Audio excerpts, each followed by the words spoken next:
Ciao Juventini of the world, my name is Giuseppe, welcome back on the channel. This evening it is finally Lecce Juventus with the Bianconeri that have the big opportunity this evening to be there if we win on top of Serie A. For more than 24 hours, for more than 48 hours, things that already happened this season, but this time for minimum 1 week, something that didn't happen since 2020, the last Scudetto of Maurizio Sarri. More than 1,200 days, too long for us Juventini. But we'll have to go there, playing a game in Via del Mare, coming back to Torino without Chiesa and without Rabiot that have not been called up, but with one thing, with the 3 points that are crucial and that are fundamental. And of course, we are speaking about something that is temporarily. We are speaking about something that is virtual because Inter, when they will come back from Saudi Arabia, after playing a few games at the end of February, they will recuperate that game. But there, it is important now to send a signal, to understand that we have the possibility not only to be there for a few days, but for longer. Because not only we are speaking about 1 week, but if we continue Empoli and then in the Giuseppe Meazza Stadium on the 4th of February, we can be there for longer than 1 week. But it starts today. Already today against Lecce, and that's why a tough game will have to be played, but also a game that we want to win. We will have to show it from the beginning. We'll speak about that in today's video, about how we will potentially line up, about Lecce, what we have to pay attention for also tactically, and also the differences when Chiesa is starting or when Kenan Yildiz is starting, the kid that have the possibility this evening to start again the game. Maximum of like if you didn't yet, please also subscribe to the channel. I repeat it since a few days. Maximum of support. It costs you absolutely nothing, but it's helping me as a content creator a lot. So we start with something that is actually not really part of football, something that is much more important than football, the disgusting event that happened yesterday during Udinese Milan. I didn't watch the game, so I catched up later. I was not aware, but things like that are unacceptable, things that we don't want to see in football, but also in our society, in our world. We can't accept that people are racially abused. It is not okay to sing these kind of songs against a player. It is not okay to start calling out persons as monkeys. It is not acceptable. Maximum of support to Maignan. I just want to add one thing, because I already spoke about the topic so many times. We have now to really seriously think to solve the problem. And how can you solve that problem is going directly to the people that are accountable for these disgusting things. You made a mistake. You know about it. You are a mature person. You are an adult person. You have to be banned from football. 5 years, 10 years, lifelong, I don't care, but these people are not part of our football. And this is something that we really now seriously have to think about and try to solve it. 2 clubs in Italy try to solve it by punishing the individuals. Juventus, because they were able, thanks to technology, to go and find the people and banning them from their stadium.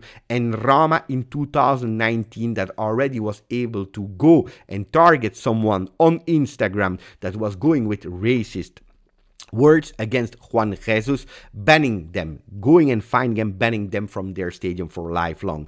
Not only Juve, not only Roma, but the entire Serie A should start really now to take a bit accountability from club on that topic and act and saying all the clubs now, they should install technology to find the persons, is it 1, 10,000, 40,000, and ban them. These people are not part of football, and we have to do it fast as possible. Now that we spoke about that, let me know your opinion, of course, with all the respect. Lecce Juventus, how important is it? I already told you in the intro. Max in caccia. Max Allegri is hunting, is the title of Corriere dello Sport, where we see not Max Allegri, but Dusan Vlahovic. Juve is in a mission to overtake momentarily. We are overtaking with the possibility Inter. And that's what we have to do. Look, Allegri yesterday spoke about it, answering a question of a journalist, going back to his other passion, his other hobby, that are the horses. And he spoke and he answered the journalist saying there are horses that needs blinders and others that don't need blinders. Those who need them, usually they look at the other ones, and the blinders are used to keep them focused on what's in front of them. Now, do Juventus need blinders? Yes or no? At the moment, no. Why? Because we are just at match day 20, match day 21 this evening, and we did nothing at the moment. Not only we are focused on the one that are in front, also because if we are winning this evening, there is nobody at the moment in front of us, but also because we have still to pay attention to what's happening behind. Because yesterday, like Gazzetta dello Sport is showing, the courage, the bravery of the Devils of Milan that won in the last minute with a goal of Okafor 3-2 against Udinese in that game that we already spoke about in the beginning. Roma 1-1, but they are really far away from Juventus. But at the moment, we also have to pay attention to Milan, that is again there at -4. So we have to go and win in Via del Mare to go over Inter, but also to go back at +7 for Milan, which is really important, because we are not targeting only to stay in the top 4. We want to be there, or second or first, or second, preferably first. And how will we do it? And what is Max Allegri counting on? It is Dusan Vlahovic. His hunger after his fantastic, beautiful brace with a free kick and with a shot from the distance, record man in Serie A since 94-95 on the minimum time in scoring a brace from outside of the box.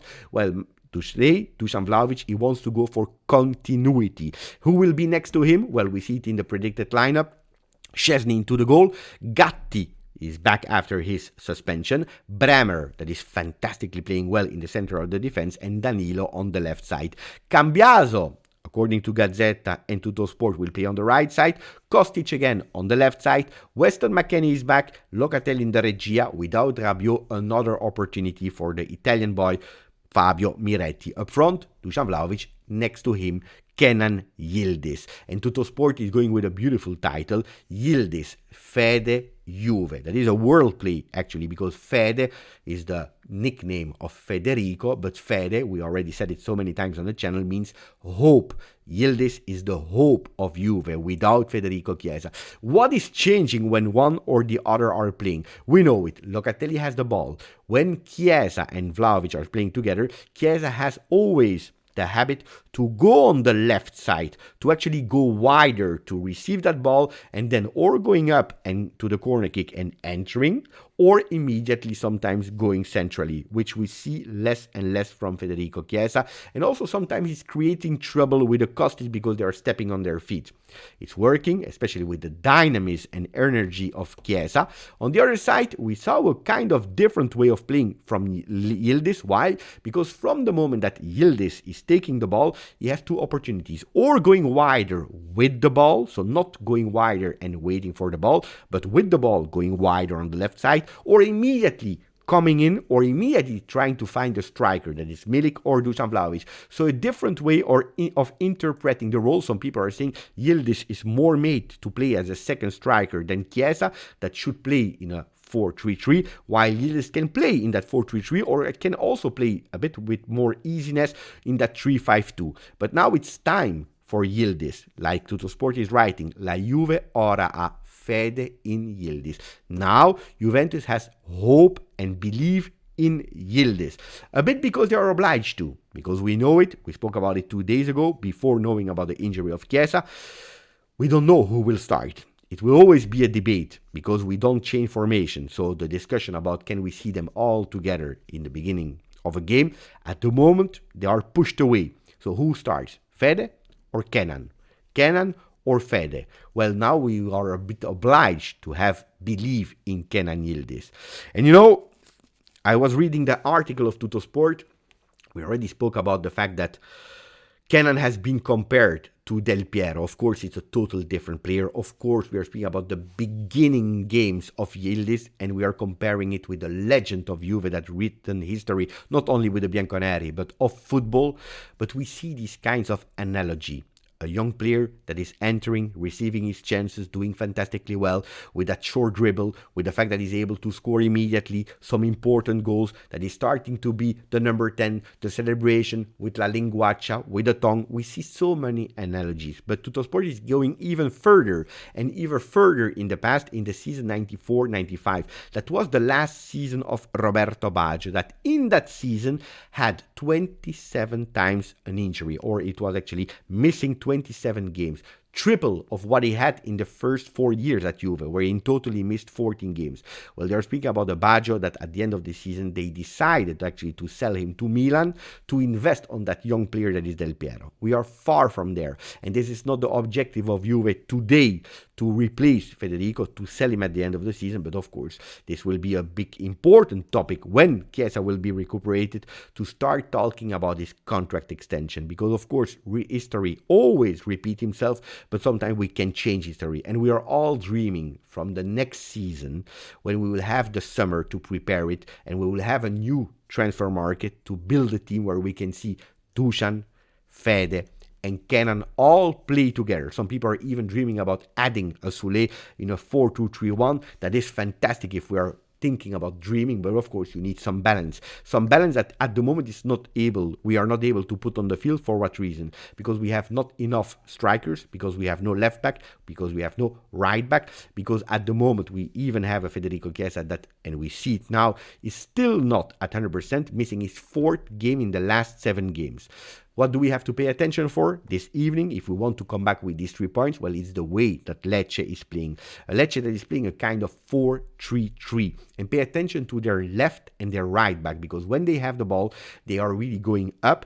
And it's not only them that are all going up, but it's the average block of Lecce players that are all going and trying to put density up front. So pay attention, because they will be with a lot of men when they attack in front of our goals. We have to really be careful. We have to be cautious on that one, especially with Gallo on the left side and Gendre on the right side. And we know it, one of our weaknesses is the right side. Luckily, the strength of Lecce is a bit more on their left side, so where we are risking a bit less. But still pay attention also on Ramadani, that is a bit the one that is bringing balance in that team when he has the ball ready immediately to play, but also the first man that is putting the pressure on the players. When they lose balls, Ramadani is the player that is really going up, and that's where maybe Kenan Yildiz can be really important.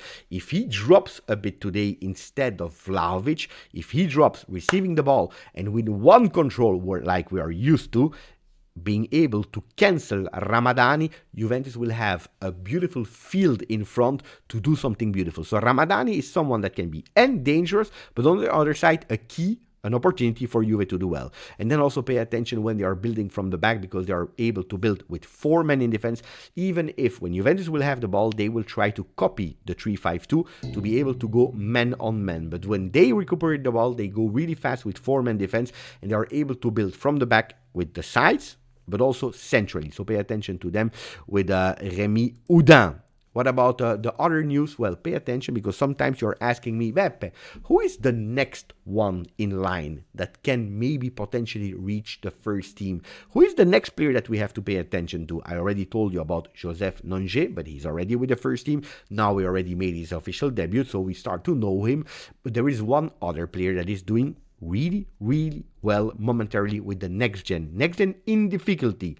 But we are speaking about Rui, the Swedish player that I already spoke about when I went to watch them live. I believe it was Genk against Juve. Well, Rui is doing well. Had a bit of difficulty because he was promoted from the under 19 to the next gen in the beginning of the season, especially for the physicality of the third division in Italy, but it's already 5-6 games that it's doing well. One performance after the other, already scored his very first goal, something that is not used to do because he never scored with under 17, never scored with under 19, but Rui is starting to do really well. He's playing on the left side of the field, can play in a 4-man defense as a left back, but can also play there up front as a left winger. So not offensive that much, but being able to give actually the two faces, offensively, defensively. So Rui is important. Why am I speaking about it? Because of some rumors, Rui is under target of Max Allegri.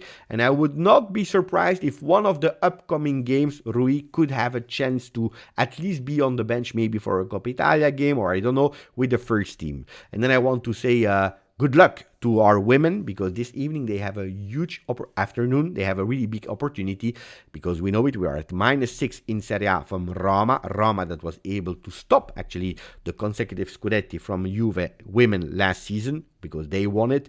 Well, Roma yesterday surprisingly lost against Inter. They are now at +6, but Juventus is playing today with the opportunity to reopen the Serie A going at -3. So I hope they are doing quite well this evening, so hopefully they can do well. I will try to support them even if we are playing really close to our game, so I will not be able to watch the entirety. Guys, I hope you enjoyed the video. Grazie, forza, Juve.